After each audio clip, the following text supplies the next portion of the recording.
Article को abrogate के वक्त पीएसए लगा, किसने लाया? National conference. आर्टिकल के वक्त फोन बंद किए गए, किसने इजाद किया? फरजंद अब्दुल्ला, नेशनल कॉन्फ्रेंस। आर्टिकल के वक्त इंटरनेट बैन किया गया, एसएमएस बैन किया गया, किसने इजाद किया? फरजंद अब्दुल्ला। आर्टिकल के वक्त यहां एक्स्ट्रा सिक्योरिटी फोर्सेस मंगाई गई, किसने लाई सबसे पहले? फरजंद अब्दुल्ला, नेशनल कॉन्फ्रेंस। और अब वो कह रहे हैं 370 और 35 से लाएंगे। ऑटोनॉमी लाई, रायशुमारी लाई, 370 और 35A पे जो आपने वोट डीडीसीओं के लिए वो लाए, आपने तो इलेक्शन बाइकआउट करके प्रॉक्सी बिठाए थे, फिर तो आपने बोला हमने इलेक्शन बाइकआउट करके गलती की। और कश्मीरियों, मैं आपको बोल रहा हूं, तब्दीली की लहर चल चुकी है, तब्दीली आएगी और इंशाअल्लाह तब्दीली के साथ शाना बशाना हम चलेंगे। बीजेपी और नेशनल कॉन्फ्रेंस का रिश्ता है। सबसे ज्यादा घास चराई नेशनल कॉन्फ्रेंस के लीडरों के पास है। नेशनल कॉन्फ्रेंस के लिए ही तो बुलडोजर रोका गया, क्योंकि एक मंत्री के बाद दूसरे का लिस्ट था, दूसरे के बाद तीसरे का लिस्ट था। इनको लगा भाई हमारी भाइयों को पड़ रहा है, बीजेपी के भाई है नेशनल कॉन्फ्रेंस वाला। किस्मती से नेशनल कॉन्फ्रेंस ने दिहाड़ी का सिस्टम रखा है। अरे उमर अब्दुल्ला की सियासी निकर आरएसएस और बीजेपी ने लगाई। उमर अब्दुल्ला पर्ची पे शॉर्टकट के जरिए, फारूक अब्दुल्ला ने पर्ची दी, he is my son, he should be CM. Shortcut से वो सीएम बना बीजेपी के आशीर्वाद से। अस्सलाम वालेकुम नाजरीन, आप देख रहे हैं क्वेश्चन टीवी और मैं हूं आपके साथ महविश जान। नाजरीन, अगर मौजूदा सूरत हाल की बात करें तो कई दिनों से, जब से जम्मू कश्मीर में ये ऑर्डर एक इम्प्लीमेंट हुआ एलजी गवर्नर के जानिब से, तब से जो उथल पुथल मच रही थी शहर श्रीनगर में, या जम्मू की बात करें, जो डिमोलिशन ड्राइव हो रही थी शहर श्रीनगर में। लेकिन अगर कल की कुछ दिनों की पहली बात करें तो ये जो ऑर्डर है कुछ टाइम के लिए स्टॉप कर दिया गया, इस पर जो काम है वो कुछ टाइम के लिए स्टॉप कर दिया गया। तो आज कुछ मौजूदा हालात और सूरत हाल पे ही यहाँ पर हम जो है शेख इमरान, जो कि डिप्टी मेयर रह चुके हैं शहर श्रीनगर के, उनसे आज के मौजूदा हालात और वाक़ात के बारे में बात करेंगे। अस्सलाम वालेकुम। वालेकुम सलाम, बहुत बहुत शुक्रिया आपका। सर, अभी अगर मौजूदा हालात की बात करें तो अभी बहुत सारी ऐसी चीज़ें हो रही है शहर श्रीनगर में, चाहे वो डिमोलिशन ड्राइव की बात करें। अगर एक तरफ से देखा जाए तो बीजेपी का एक दावा आता है कि जो इसमें जो गरीब लोग हैं उनको छुआ नहीं जाएगा, और साथ ही साथ अगर ग्राउंड ज़ीरो पे बात करें, वो जो डिमोलिशन ड्राइव है एक गरीब को ही ज़्यादा नुकसान उस ड्राइव से पहुँचता है। अगर एक अमीर की बात करें तो वो जो है, अगर उनका इस ऐसे ही लैंड पे उनकी प्रॉपर्टी हो या स्ट्रक्चर्स हो, उन पर खास असर, इस डिमोलिशन का कोई भी असर देखने को नहीं मिलता। हमारी सारी हमदर्दी गरीबों के साथ है। गरीब आवाम की छत बचाने के लिए हम किसी भी हद तक जाएंगे। मैंने ये भी बोला है कि गरीब आवाम की ओर जो आंख देखेगी उस आंख को मैं नोच निकाल लूंगा। ये तो तय था, बीजेपी और नेशनल कॉन्फ्रेंस का रिश्ता है। ये तो तय है, बीजेपी और नेशनल कॉन्फ्रेंस का रिश्ता है। सबसे ज्यादा घास चराई नेशनल कॉन्फ्रेंस के लीडरों के पास है। एक अली मोहम्मद सारलू साहब का थोड़ा गया, अभी तो बहुत है। मुबारक गुल साहब का अभी तो थोड़ा गया, बहुत है। इन सारों का थोड़ा थोड़ा गया है। चूंकि बीजेपी को यह लगा हमारी भाई, जो उनके भाई हैं नेशनल कॉन्फ्रेंस वाले, उनको असर पड़ने लगा, उन्होंने ये रोक दी। गरीब के लिए नहीं रुकी है, गरीब के साथ हम खड़े थे।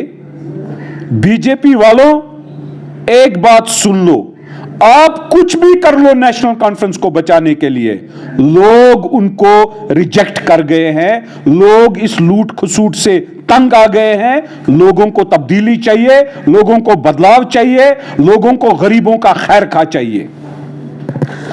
बीजेपी और कॉन्फ्रेंस की अगर बात करें, ये कॉन्फ्रेंस की, तो आपको क्यों लग रहा है कि वो उनके सपोर्ट में रहकर इसको जो इस फैसले को कुछ टाइम के लिए कैंसिल करा जाए? रविंदर रैना जी का बयान है, अली मोहम्मद सारलू, अल मारूफ अली मोहम्मद सागर, जो हाजी भी हैं, एडवोकेट भी हैं, उनके लिए दानिश्वर और कदावर लीडर हैं। रविंदर रैना जी ने अपने जेपी नड्डा जी की कभी तारीफ नहीं की, लेकिन सारलू साहब और उमर अब्दुल्ला की इतनी तारीफ की कि सच निकल के आया कि इनके रिश्ते हैं। और मैं बताऊंगा आपको, बंद करने की वजह इतनी है कि सबसे ज्यादा लूट खसूट, सबसे ज्यादा बेजबानी के जमीन का डाका, घास चराई का डाका जो बेजबान जानवरों का हक है, उस पे अगर डाका डाला है वो नेशनल कॉन्फ्रेंस ने डाला है। ऑर्डर बीजेपी वाले, बीजेपी की सरकार के जो भी यहां पर एडमिनिस्ट्रेशन है उन्होंने इशू किया। ऑर्डर इशू जब हुआ, नेशनल कॉन्फ्रेंस अपने आकाओं के पास चले गए, बीजेपी वालों के पास। अरे ऑर्डर तो इशू किया लेकिन ये तो बिल्डोजर उनके खिलाफ है। जब ये आया हुआ कि ये बिल्डोजर नेशनल कॉन्फ्रेंस के खिलाफ है तो उनने रोक दिया। गरीब के साथ सारी अवाम है, गरीब के साथ पूरे 50 लाख लोग हैं। बाकी नेशनल कॉन्फ्रेंस और बीजेपी कुछ भी मिलके करे, लोग इन दोनों के साथ नहीं है। अगर बात करें नेशनल कॉन्फ्रेंस की, जो उनकी स्पोक्स पर्सन है इफ्रा जान, तो अगर उनकी बात करें तो कहीं ना कहीं ऐसे भी कभी कुछ स्टेटमेंट्स आते हैं जहां पर उनकी तरफ से ये बताया जाता है स्टेटमेंट्स में कि बीजेपी के खिलाफ वो लोग बोलते हैं बीजेपी ने ऐसा किया, बीजेपी ने दंगे किए, बीजेपी ने जुल्म किया। लेकिन उसी के साथ साथ उनका ये भी कहना होता है कि कश्मीर में ए टीम, बी टीम और सी टीम है, तो वो जो उनके साथ है, जबकि हम उनके खिलाफ है, उनके जुल्म के खिलाफ है। हमने अपनी हुकूमत में कश्मीर में इतनी भी हालात ख़राब नहीं होने दी। तो इस हवाले से आपका क्या कहना है इफ्रा के इस स्टेटमेंट से? वो तो बच्ची है, उसको क्या पता है? उसको पता भी नहीं है कि पता भी होगा तो झूठ बोल रही है फिर, क्योंकि बदकिस्मती से नेशनल कॉन्फ्रेंस ने दिहाड़ी का सिस्टम रखा है। अरे उमर अब्दुल्ला की सियासी निकर आरएसएस और बीजेपी ने लगाई। उमर अब्दुल्ला पर्ची पे शॉर्टकट के जरिए, फारूक अब्दुल्ला ने पर्ची दी, he is my son, he should be CM. Shortcut से वो सीएम बना बीजेपी के आशीर्वाद से। बीजेपी को वो भीख मांगने गए, उनके साथ अलैक सलैक किया और दिल्ली में मंत्री बनाया। उमर अब्दुल्ला का सियासी कैरियर शुरू हुआ है। उमर अब्दुल्ला सियासत में बीजेपी की वजह से है, चूंकि ये शेख साहब के नवासे या फारूक अब्दुल्ला साहब का बेटा है, शॉर्टकट अब्दुल्ला। उसकी पार्टी की स्पोक्स पर्सन की बात करती हो जिसका कोई वजूद नहीं है, जो सियासत इसलिए कर रहा है क्योंकि वो फर्जंद अब्दुल्ला है। हमसे पूछो, हमारा न बाप एमएलए, हमारा न दादा मिनिस्टर। हम निकले हैं अल्लाह ताला के भरोसे और लोगों के भरोसे।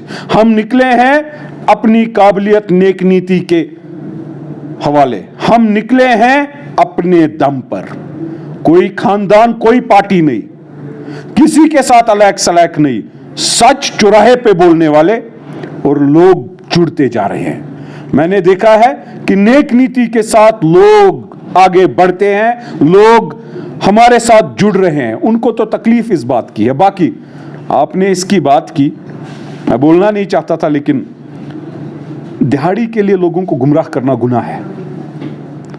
नेशनल कॉन्फ्रेंस के लिए ही तो बिल्डोजर रोका गया, क्योंकि एक मंत्री के बाद दूसरे का लिस्ट था, दूसरे के बाद तीसरे का लिस्ट था। इनको लगा भाई हमारी भाइयों को पड़ रहा है, बीजेपी के भाई है नेशनल कॉन्फ्रेंस वाले, वरना किस गरीब के लिए रोका? मुझे बताओ, लिस्ट दिखाओ किस गरीब के लिए रोका। लिस्ट में तो इन्हीं के नाम है। अगर नहीं है लिस्ट, मैं लिस्ट जारी करूंगा जिसमें मैं बोलूंगा आप बयान दे दो क्या इनके मंत्रियों के पास घास चराई नहीं, इन्होंने घास चराई की तबादला किया है। मैं सिटिंग एमपीज की बात नहीं कर रहा हूं, मैं इनके फारूक साहब की घर की बात, जम्मू और श्रीनगर की बात ही नहीं कर रहा हूं। मैं एक एक वर्कर इनके वर्करों का लिस्ट मेरे पास है, इनके वर्करों का लिस्ट है मेरे पास, जिसमें इनके वर्करों का लिस्ट है बाज़ाबिता। इसमें बाज़ाबिता लिस्ट है इनके वर्करों के, जिसमें ये पूरा है कि इनके वर्करों ने घास चराई खाई है। ये बीजेपी और नेशनल कॉन्फ्रेंस एक ही है। बीजेपी और नेशनल कॉन्फ्रेंस में कोई दो राय नहीं है। अगर बात करें नेशनल कॉन्फ्रेंस की ही, तो उनका कहना है कि जब से आर्टिकल एब्रोगेट हुआ, जम्मू एंड कश्मीर में आर्टिकल एब्रोगेट हुआ, उनका अभी तक एक ही बात उनकी रिपीट पे होती है कि हम आर्टिकल को वापस लाएंगे। हमने पिटिशन साइन किया है कोर्ट में या बाकी चीज़ें। और साथ साथ अगर बाकी पार्टीज़ की बात करते हैं, वो भी यही कहते हैं कि हम आर्टिकल को वापस लाएंगे जम्मू कश्मीर में। और अगर इफ्रा की बात करें तो उनका भी कहना है हमने पिटिशन साइन किया है कोर्ट में हैं आप? फैसला। मेरी बात सुनिए।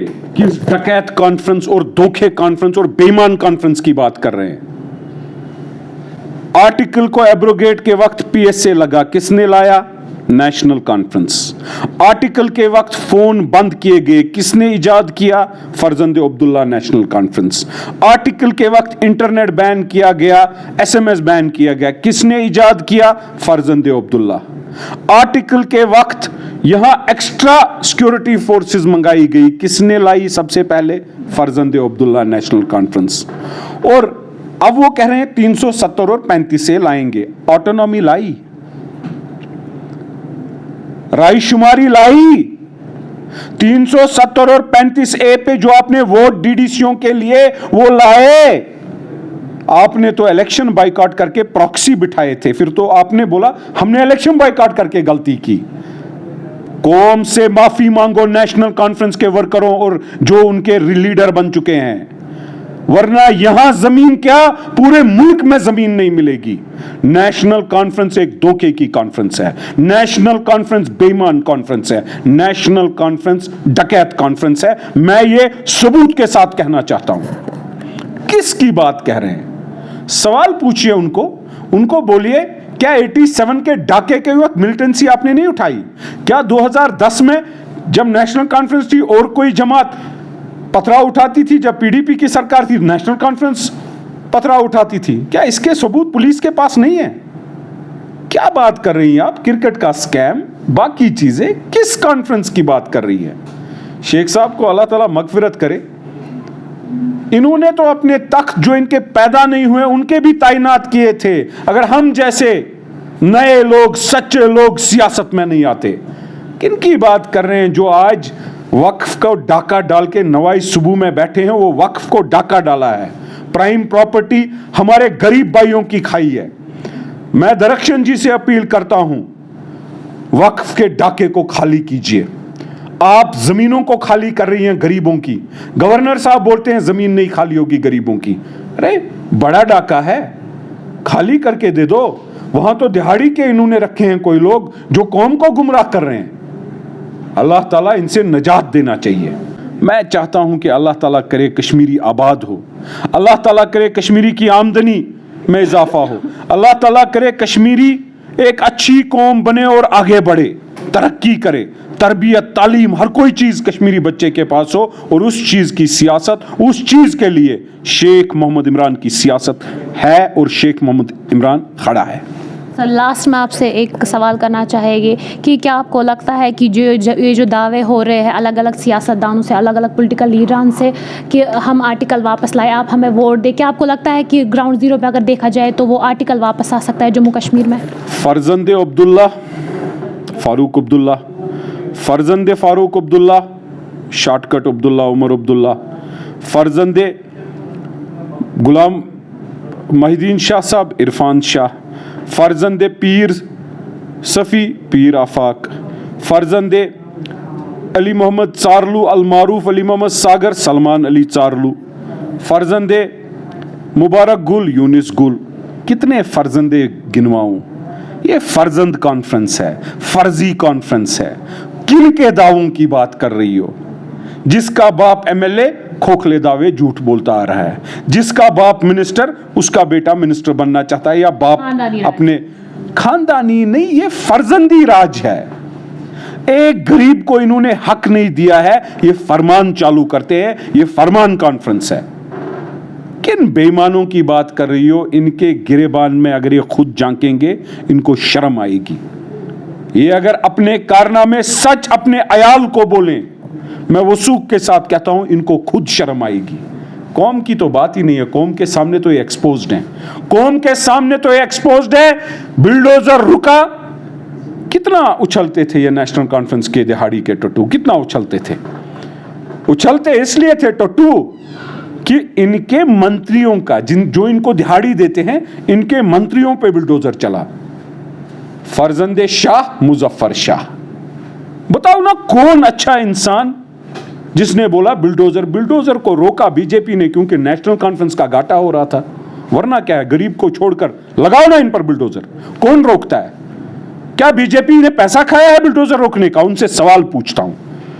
या बीजेपी ने नेशनल कॉन्फ्रेंस के साथ अलग सलग किया है? जवाब दो बीजेपी वालों और कश्मीरियों।